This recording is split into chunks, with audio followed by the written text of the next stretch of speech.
Hi everyone.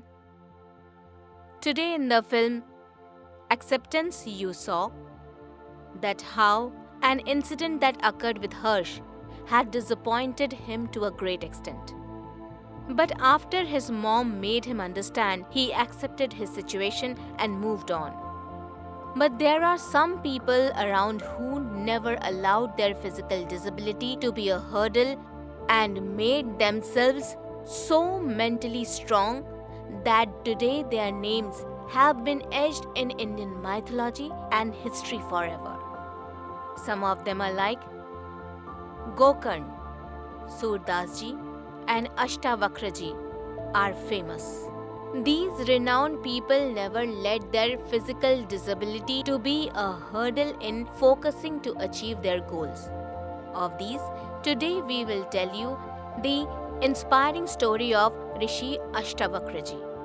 So this story started many years back, when our country was known as the land of sages several years ago.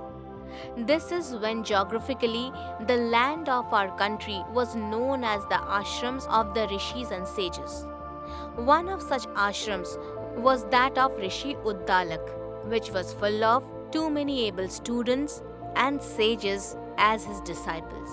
And from such able sages, Rishi Uddalak was searching for a suitable groom for his loving daughter Sujata. In Rishi Uddalak's ashram, many students were pursuing Vedic education. And out of all the students, Rishi Kahot was the most talented. That is why after matching the horoscopes, Rishi Uddalak gave his daughter Sujata to Rishi Kahot in marriage and he fulfilled his responsibilities. After their wedding, the newly wedded couple started staying peacefully in a humble ashram in a jungle. Sujata wanted her would-be baby to be the most knowledgeable one. That's why Sujata would visit Rishi Kahot's ashram during her pregnancy and attended his classes in his ashram. Every word spoken by Rishi Kahor during his sessions were ardently heard and its meaning was understood with utmost keenness by Sujata. On one fine day, Sujata was sitting in his class and Rishi Kahor was teaching his students like always. And he suddenly heard a sound from the group of students conveying that the Vedic mantra recited just now had 8 corrections to be made. All the students were stunned and started looking at each other in amusement.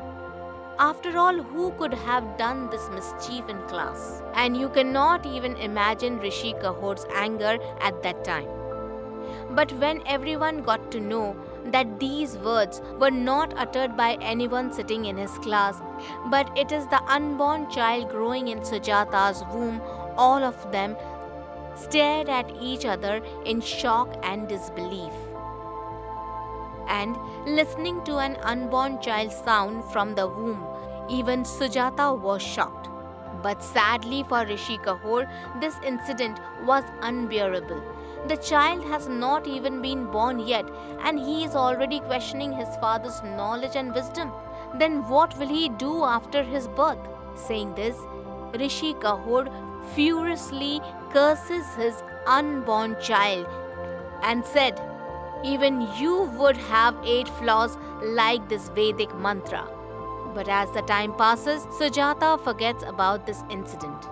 Here, one day Raja Janak organized a huge debate competition in his court on a huge scale and invited all the scholars to compete against Rishi Bandi who belonged to his kingdom.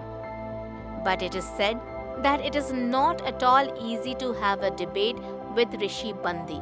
A person who could compete with Rishi Bandi was someone who had full confidence in his knowledge or who had faith or who didn't fear losing his life by participating in it.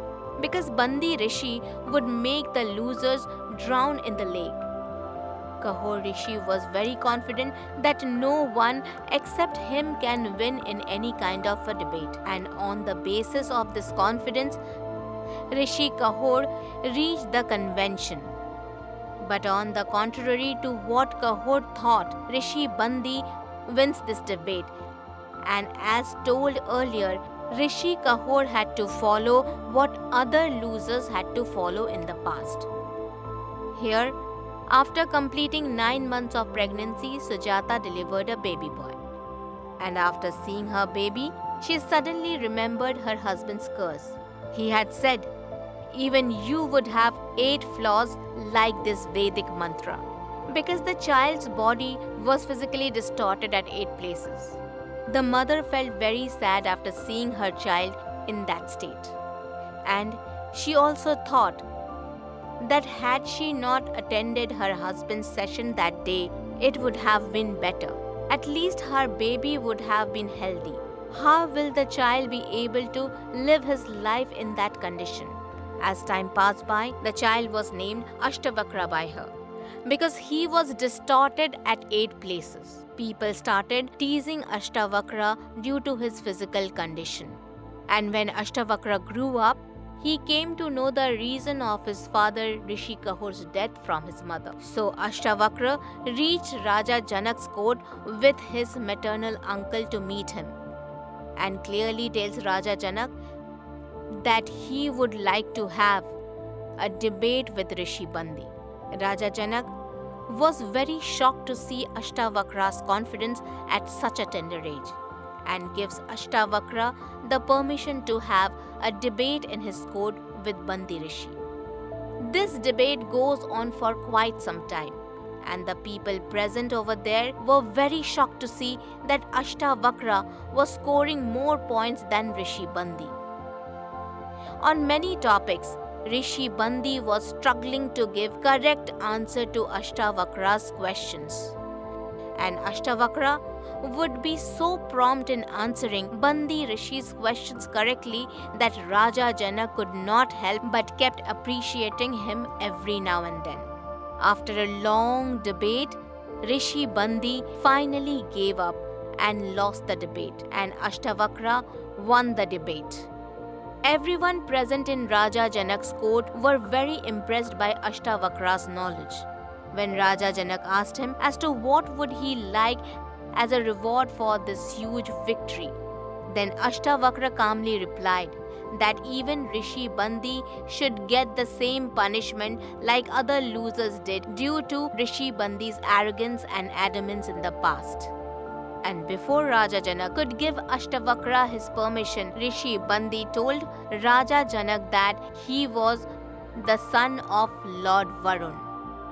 So he said that all the wise, educated and knowledgeable sages on earth should be taken to his father to fulfill his sacrificial rite, as that would be the perfect solution. And after the sacrificial rite was over, all of them would return safely on earth. And as said by Rishi Bandi, Rishi Kahor and all other lost sages returned safely to earth. Rishi Kahor felt very proud to know of his son Ashtavakra's depth of knowledge and wisdom. And Rishi Kahor recommended a solution for his son to get rid of his curse, and he made him bathe in Lake Sammagar. And by doing this, Ashtavakra's body immediately became healthy and normal. A father understood the depth of his son's knowledge and wisdom, and accepted this core fact that his son was even more knowledgeable than him. Disability or any weakness can only stop us or make us lose the battle when we give up due to its presence. If we start accepting our flaws and work around to fix the situation and focus on our goal, then no battle in the world can defeat us. This fact has been beautifully conveyed through Ashtavakra's life's journey, and we all must get inspired by this. And I am sure that you will get inspired by Rishi Ashtavakra's transformational story and try and win every battle in spite of your flaws and weaknesses, and will make efforts to accept your life the way it is. Thank you.